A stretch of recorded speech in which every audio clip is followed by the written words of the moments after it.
Halo guys, David sini dan flagship baru dari Oppo, Find X9.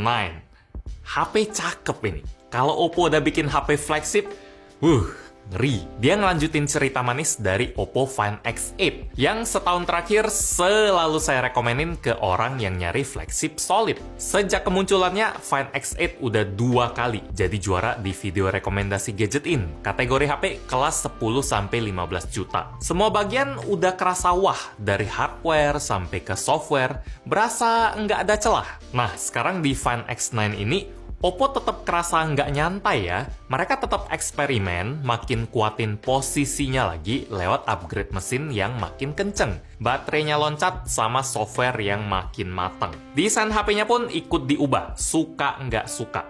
Suka karena dia kelihatan fresh.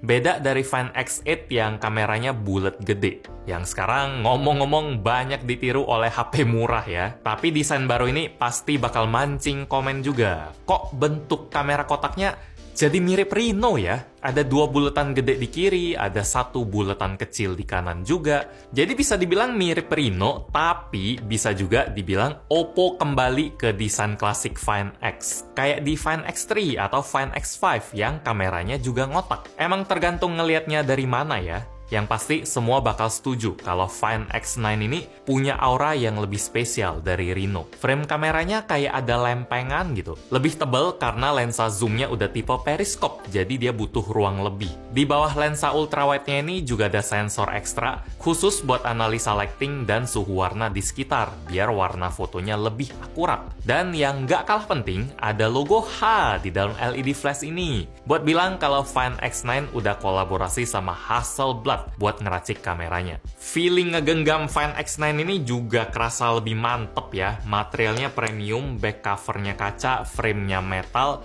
dan ukuran layarnya ini nih. Asik di 6,59 inci. Bezel tipis juga, bikin HP-nya kerasa pas di tangan. Gak kekecilan, gak kegedean. Soal ukuran ini jadi alasan kuat kenapa saya suka sama Find X8 kemarin dan Find X9 yang sekarang.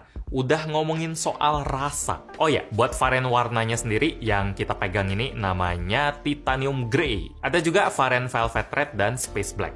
Di sebelah kanan ada tombol power dan volume, di atas ada IR Blaster, di kiri ada satu tombol yang namanya Snap Key. Fungsi bawaannya buat jadi shortcut ke fitur Mind Space yang keren ya. Nanti bakal saya ceritain pas ngebahas software. Kalau nggak doyan, Snap Key ini bisa kita custom juga. Kayak action button di iPhone lah. Bisa jadi shortcut buat silent, aktifin fungsi Do Not Disturb, buka kamera, center, recorder, translate, screenshot. Sayangnya belum bisa dijadiin shortcut ke aplikasi custom. Di sisi bawah HP-nya ada SIM tray dual nano SIM, mikrofon, speaker, dan port Type-C yang masih tipe 2.0. Jadi speed transfer datanya cuma 1/10 dari varian Pro yang USB-nya udah tipe 3.1. Sayangnya Oppo masih ngikutin praktek pasar yang umum sih dipakai di brand lain. Tipe USB varian Pro dibikin lebih kenceng daripada varian regulernya. Efeknya emang nggak terlalu berasa kalau kita nggak transfer data pakai kabel atau buat display out, tapi tetap kerasa aneh. Kelemahan receh gini bisa nyelip di antara fitur-fitur lain yang udah strong.